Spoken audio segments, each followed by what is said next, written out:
Well, a few years ago, I was in hospital. I was going to visit a family who had been given that kind of news that families don't really recover from. And I remember I was going to visit this person, and I was standing in the hallway about to go into the door, and I just stopped. It just felt like everything I was going to say was going to fall short of what they were going through and what was happening in that room. And I froze. I actually stood there for a lot longer than I would like to admit. And part of me wanted to run. There is nothing that I'm going to say that's going to make it any better. That's going to change anything. And I froze. Now, I didn't end up walking into the room. I don't actually remember. Thank you so much, Dorothy. I don't actually remember what I said. Don't think it made much impact of any part. I went and I sat in the room and I was present. I didn't fix anything. I was just there. And I remember sitting there thinking, this is the part of following Jesus that I felt like no one had prepared me for. Like, it's not the sermons, it's not the decisions. It was this. It was that standing in the hallway, walking through the door. And it hit me. The difference between standing in a hallway and feeling those feelings and wanting to do something and actually taking those steps into the room. It's the difference between just caring about people and actually having compassion for them. And as I read through the passages that we're going to look at this morning, that just kept hitting me. I was like, compassion is the ability to not just know what is happening, but to actually step into what is occurring and walk into that pain. And it's a hard thing. And we probably all have corridors for ways that we're standing in our lives. A phone call that we haven't made, a situation that you just feel uncomfortable stepping into, and they're there, they're present. So I hope as we look at the compassion of Christ this morning, that we are encouraged to just do what Jesus did. He never stood at the door. Every single time I've stood in those situations and gone, what do I do next? The thing that makes me walk into that door is that I remember that Jesus never stood in the hallway and waited. Every single time in the Gospels that he was with someone that was in pain, he walked straight into it, and he got in and he got close. And that's been a huge encouragement to me in my ministry and in my life. 2 weeks ago, we prayed for God to open the eyes of our heart, that we would not only see Jesus, but we would know him, that we would treasure him, savor him, taste him. Come and see, come and taste that the Lord is good. And so we asked God and we said, we want to see you more. And then last week we looked at the ministry of Jesus, actually being sent as he was sent. Well, this week is sort of the hinge between those two things. In knowing Jesus and the ability and the heart to actually join him in his mission in a fruitful and flourishing way. Matthew chapter 9:36 says, when he saw the crowds, he had compassion on them, because they were harassed and helpless, like sheep without a shepherd. The Greek word for compassion, it's not a very pretty word, by the way. It's a beautiful sentiment, but the actual word means like your guts, your innards. That's what the compassion is talking about. It's talking about that thing that happens down deep inside that moves you to action. Well, that's what that word compassion is talking about. It's this inward movement that occurs that makes you want to move into loving action. And so that's what we're talking about when we talk about compassion. So it's not sympathy from a safe distance. It's something closer to that internal feeling that Jesus uses to move us towards loving action. And I think if we're honest, we don't always start with that, do we? We don't look at what's happening and go, Wow. Usually we start and we evaluate. We assess, are these people worth helping? Can I really help them? Do I have the energy and the capacity to help them? They're the sorts of things that pop into our minds when we come into a situation where someone is in need a lot of the time. We're really good at caring from a distance, aren't we? And then Jesus said, no, what compassion does is it sees the need and it draws you to wanting to help and to wanting to be part of what is happening in the midst of that. And it's not like Jesus wasn't already doing all of these things. In fact, the verse right before that one, where it says he had compassion on the crowd, actually says that Jesus is going, in verse 35, that he was going around town to town, and he's going to every village, every town. He's teaching, he's preaching the good news, healing every disease and sickness. And then this verse 36 happens. So Jesus isn't standing at a distance and then sees this crowd. This is a guy that was so involved in what was happening and involved in people's lives and in making a difference that it actually speaks about times where he was actually worn down from the constant motion of his ministry. And yet he sees another crowd. And the funny thing about crowds is it's very easy for crowds to just become a blur, isn't it? Sort of an inconvenience that you need to get around, or you just see the group. Jesus gives us this beautiful picture that even with all of that, he actually sees each individual. He has compassion on each individual. Says because they were harassed and helpless, like sheep without a shepherd. Jesus is looking at the crowd and he is seeing every hurt, every need, every person who is grieving over something that others just aren't seeing, aren't noticing. He's seeing the hungry. He's seeing the poison. He's seeing each individual where they are. And the first thing that he does is he acts.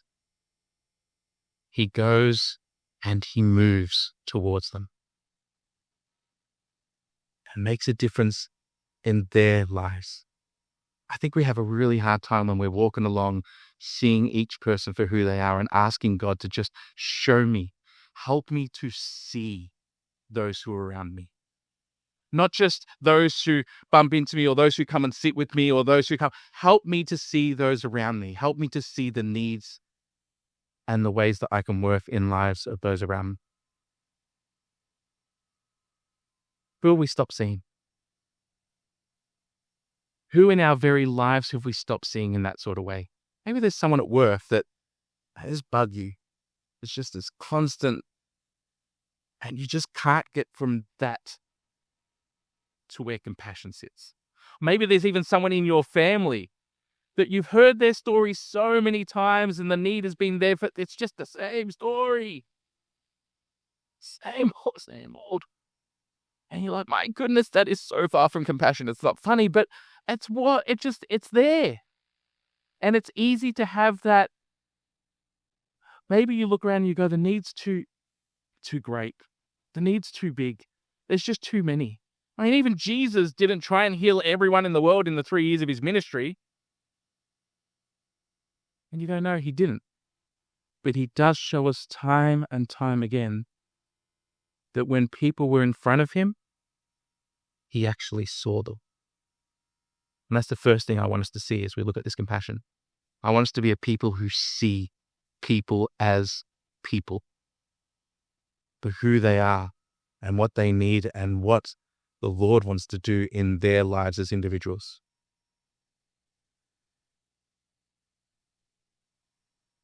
There's an even harder picture that Mark gives us in chapter 1. Jesus is walking along and a man with leprosy comes up. And he says, if you are willing, you can make me clean. Let's read the passage together. Now a leper came to him, imploring him, kneeling down to him and saying to him, if you are willing, you can make me clean. Then Jesus, moved with compassion, stretched out his hand and touched him, and said to him, I am willing, be cleansed.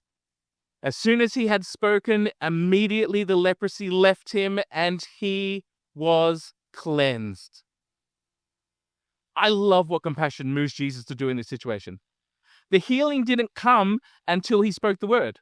It says that he spoke and then he was cleansed.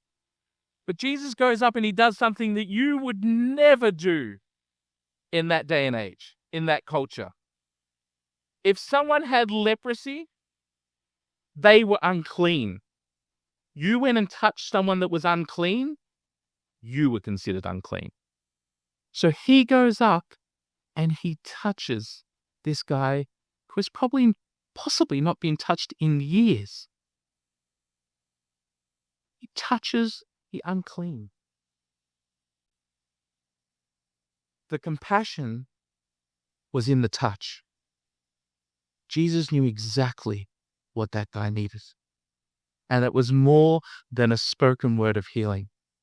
It was a touch upon his life. Are we the sort of people who are happy to have compassion from a distance? We're happy to see it play out in ways like, I'll pray for you. Let me transfer some money. I'm really sorry to hear about that. All good things, by the way. But Jesus is giving us the example that there is something that happens when you get close to someone's life who is in need. When you go and sit, you don't have to have the word to say. I didn't need to know the right words to say. Sitting down and just being present is the power of compassion. Anyone who has ever gone into a room where you have no idea what to say, where you have no idea what in the world you're doing there, and you're just like, but something in me, the love of the Lord in me overflowing has led me to being here and being present, and I know there's nothing I can do for you. But I'm here. And that can make a big difference in people's life. And so often we just stand in the corridor or we run in the other direction because passion's hard. Because it means someone's in a situation that is hard, that's difficult. And so a lot of the time we have trouble walking up and being present in those types of situations. Remember the blind beggar, Bartimaeus. Brilliant story. We're just going to run through a couple. He's crying out. This guy's blind. And he's crying out to the Lord. And what are the rest of the crowd doing? They're telling him off. They're rebuking him. They're trying to quieten him down. And what does Jesus do? He stops. And he calls out to him. A man who no one else was really seeing, though they probably knew him really well. And Jesus stops and he calls out to it. Reminds me of the lady, the unnamed lady, who, as Jesus is going past, he goes and she touches his robe. Okay, remember she's having this issue with blood and everyone's given up on her. Basically, culture had written her off. Tried everything else, nothing's helping this woman. And she touches his robe and she's healed. Now, Jesus could have just recoiled. Oh, no, it was weird. Power went out of him. But what does he do? The crowd is going around. He is surrounded by people. He stops. He looks for her. He goes to her. He calls her daughter. Could you imagine what that would have felt like? To this person who had this bleeding issue. That's just her. No, daughter. That's what compassion does. Then there's this funeral that Luke writes about. Chapter 7. There's this little village called Nain. And Jesus is going there. He wasn't looking for this woman, by the way. He simply saw her, it says, as he was going along. And everything in him turns to her. This woman was in the midst of a procession for her son's funeral. Her son was being carried. It's either on one of those beds that they would just lay the bodies on, or one of those beds that they would put the coffins on top of. The word used there is actually could be used for both things. But basically, her son's being carried. And we're told that she had already lost her husband. And now she was losing her only son. So this was a woman who wasn't just grieving and in a situation of deep grief. In that culture, to lose the only two men in your life meant the loss of your livelihood, the loss of who you were.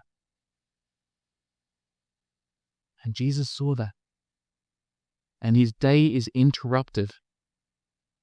And he goes up, his whole schedule changes and focuses on this woman. And he walks up and it says he touches the coffin.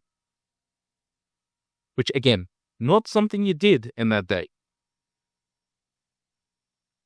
And he says, "My child, rise." And he brings her daughter back to life. You see what compassion does? Jesus is walking along, and you know, more than half of Jesus' ministry to people around him were interruptions in his life. I don't know if you're the sort of person that doesn't like interruptions. It's like, I've got things to do. He didn't think he had things to do. I know the path he was heading to. But yet so much of his ministry was interruptions. And in the midst of those interruptions, we keep getting verses and words and phrases that basically mean the same heart, the same feeling. That he saw and he was moved towards them with compassion. Beautiful picture. When the Lord saw her, it says in verse 13, his heart went out to her. And he said, "Don't cry. Don't cry." Compassion that only feels and never moves isn't compassion. The Bible actually has a word for that, and it's not a pretty one, by the way. James calls it dead faith. Seeing a brother or sister without clothes or daily food and saying, "Go in peace, keep warm," and well fed. Could you imagine a situation where you saw someone hungry on the side of the road and walking up to them and the Lord giving you this thing and then going up to them and just going, "Father, would you provide food for this young man? He's obviously going through some pretty hard, serious things. Bring someone along to provide. Show your love and your kindness through someone, Lord. Bless you. Peace. Bless you. God bless you." You ever had those moments? I've had those moments. I'd like to go back and kick myself in the butt for those moments. But I've had them. Where God leads me towards seeing a need. Bless you.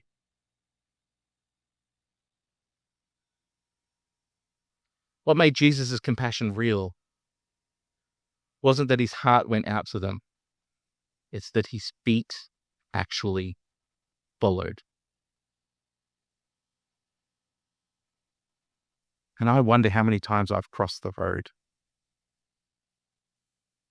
knowing and seeing people and seeing needs and just walking on by. Here's one that we skip past too quickly because it's a huge miracle and we like focusing on the miracle. John 11. Jesus' friend Lazarus is dead. Jesus already knows what's about to happen. Tells his disciples he's about to raise him. He knows what's coming. In a matter of minutes, the grief that was being felt was about to be undone. And yet, what does the Bible say that Jesus does? It says that he sees Mary weeping. He sees the crowd weeping with her. John tells us that Jesus was deeply moved in the spirit and troubled. And then two of the shortest, most powerful words in Scripture. John 11:35. Jesus wept.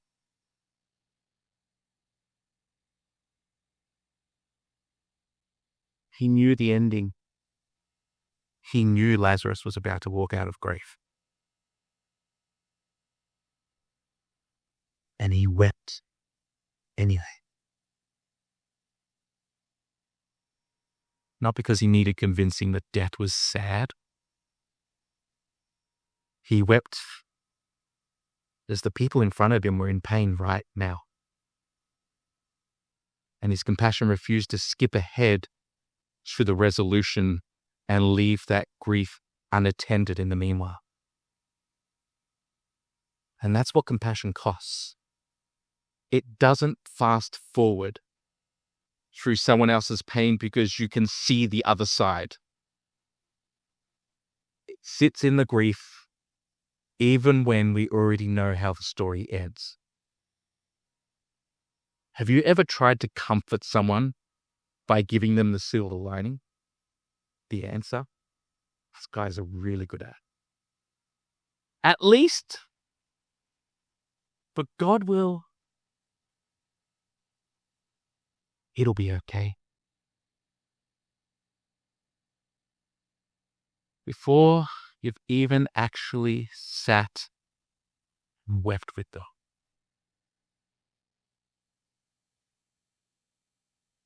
You so often skip the part of compassion that actually costs us something.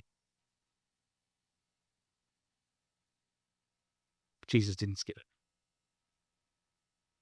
Last week we talked about being sent as Jesus was sent. This week I want to add something to that.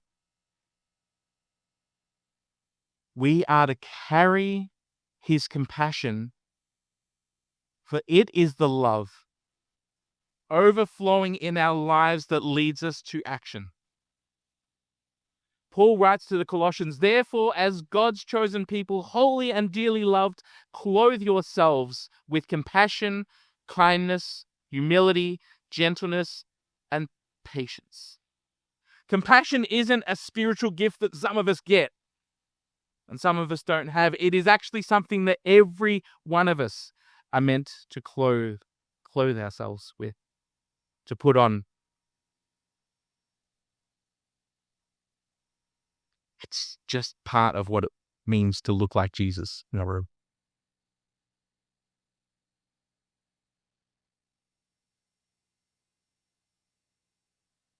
There's two challenges I would like to give again, because compassion, as with mission,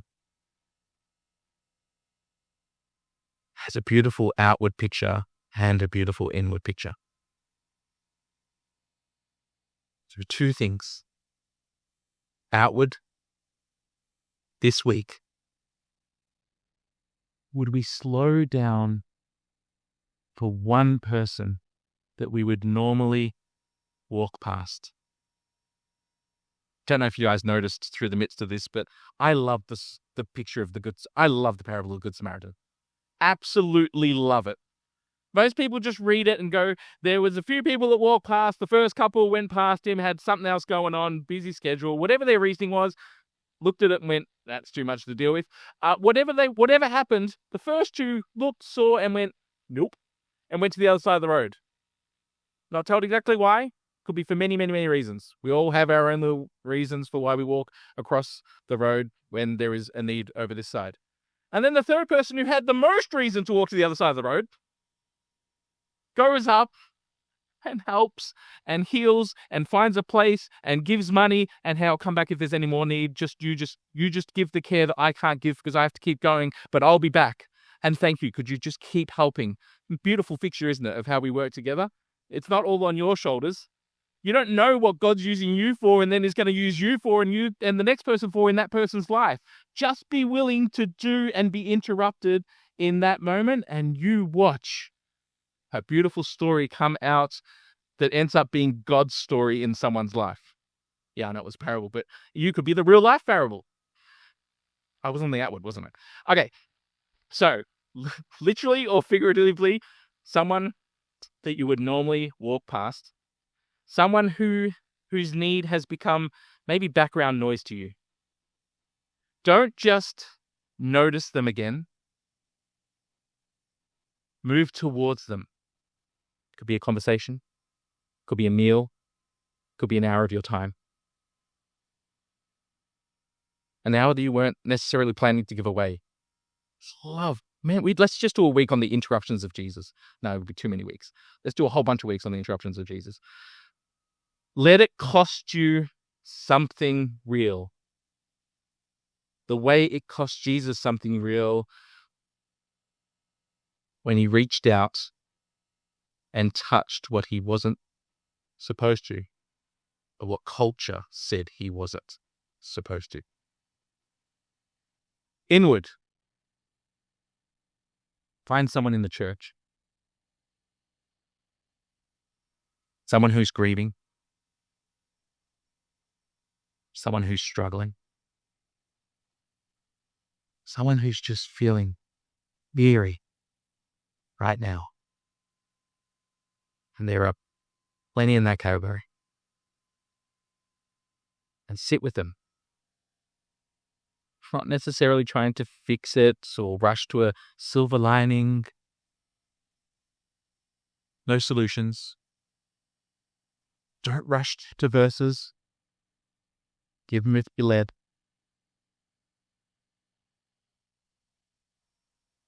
Just presence. Let your compassion cost you the discomfort of not knowing what to say, because it's a beautiful thing to give to someone. It's easy when we know the answers. Here's a beautiful picture of God's work and Christ's work and compassion in your life when you walk into a situation and give her, you have no idea what is going to happen on the other side of that door. So let's pray for those opportunities to come into each of our lives this week. Let's bow together.